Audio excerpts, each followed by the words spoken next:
Extra time.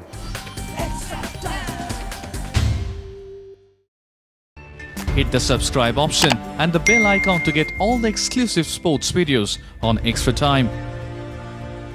Congratulations, Ajaz. What a wild day of Test cricket. Have you had a second to stop it all and think about what you did this morning? Not really, to be honest with you. I guess, after I kind of came off the field, things happened pretty quickly. So these kind of things probably don't really sink in until later, if I'm honest with you. Obviously, it is a special moment. I'm not going to lie about that. It's brilliant for me, not only me, but my family. My mum and dad and all their support, and my wife and all her support. And it's never easy being a cricketer. You spend a lot of time away from home, and to be able to come back home to Mumbai and to Wankhediya and to be able to produce something like that is quite special. And I'm grateful to God that, he's blessed me with this, I suppose, occasion in my cricketing journey. So it's really, really special for me. I'm sorry, Anil Kumble said, welcome to the club. How does it sort of feel to hear that from a player of that stature? And do you remember sort of hearing about him doing 10 wickets in innings back in the day?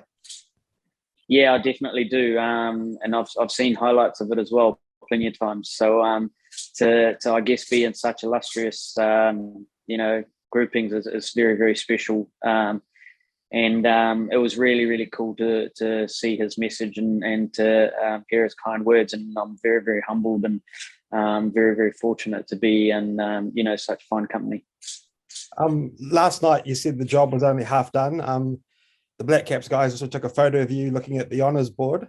Did you sort of expect that you would have to do the whole job yourself? No, not quite. I knew leaving here last night there was still work to do, and I really, really wanted to get my name on the honours board. I had no expectation of it going up in this fashion. So it is very special and pretty cool. And one of the first things that I said when I got off was that my name's definitely going to be on the honours board now. No, cool. And, then just lastly, obviously, like you said, things happened pretty quickly after you got off the field. Batting innings that passed far too quickly, and India's now well on top in this match. How does that sort of leave you feeling, at the end of this day? I guess that's the beauty of Test cricket, isn't it? And that's what makes Test cricket so exciting.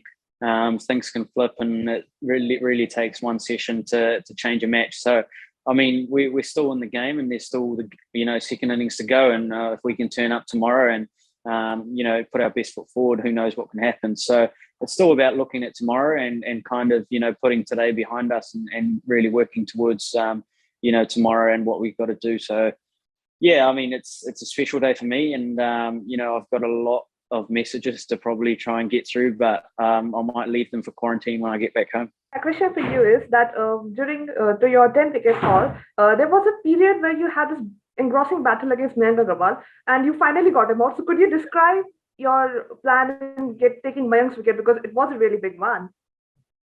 Yeah, obviously Mayank played really well, and that was a very special innings. He pretty much got half the runs in that innings to score 150 out there on conditions that are probably pretty challenging for batting. It's pretty special, and you got to respect him for that. My plan was very simple: keep challenging him with good balls.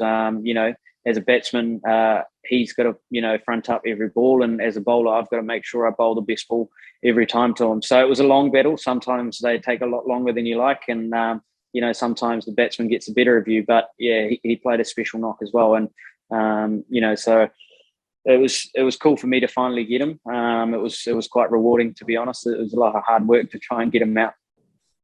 And also, what were the emotions in your mind after you saw Rachin Ravindra taking the catch of Mohammad Siraj and you got your 10th wicket?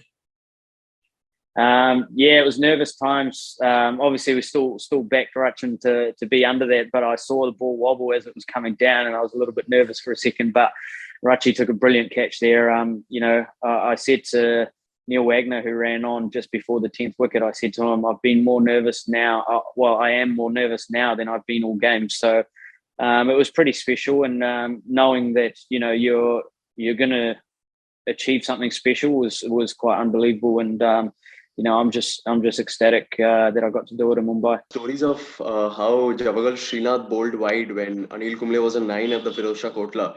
Did something similar happen with Somerville today? What was the talk between the two of you after you got your probably 8th wicket, and did your captain say anything? No talk of that. For us, it doesn't really matter who gets the wickets. I would have been happy if I got 9 and got to get off the park because someone else took a wicket. So none of that. Although in saying that, obviously at the other end, I don't know what they would have chosen to do. But for me, it was really about making sure we could finish the job off and really get off the park. So I mean, it was my day, and I was fortunate to to walk away with 10 there. It's been a day which kind of doesn't occur daily in a cricketer's life, 10 for. But then after you saw what unfolded later, how would you sum up this day of cricket for you personally, especially after what happened the entire day? Personally or as a team?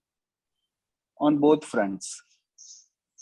Oh, well, personally, I think it's one of the greatest cricketing days of my life, and I think it probably will always be. Obviously, from a team perspective, it's obviously tough because we put ourselves into a tough position, but we've still got more Test cricket left, and there's two sides to the coin. So we've got to make sure we front up tomorrow and try and scrap as much as we can. We know, I guess we're on the back foot, but we still got to come out here tomorrow and make sure we work as hard as possible to try and see how we can try and turn this game around, or even eke out something special. Only play red ball for New Zealand, but after this haul and probably a 10-wicket haul in front of the Indian audience, do you reckon an IPL contract maybe in future?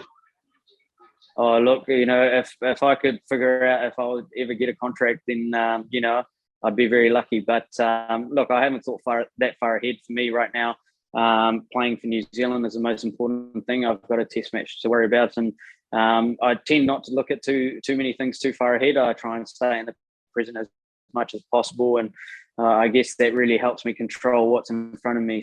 So that's what's worked up till now, and that's what I'm going to continue doing. So whatever happens later on, that's we can worry about it when it happens. This is extra time. Extra time.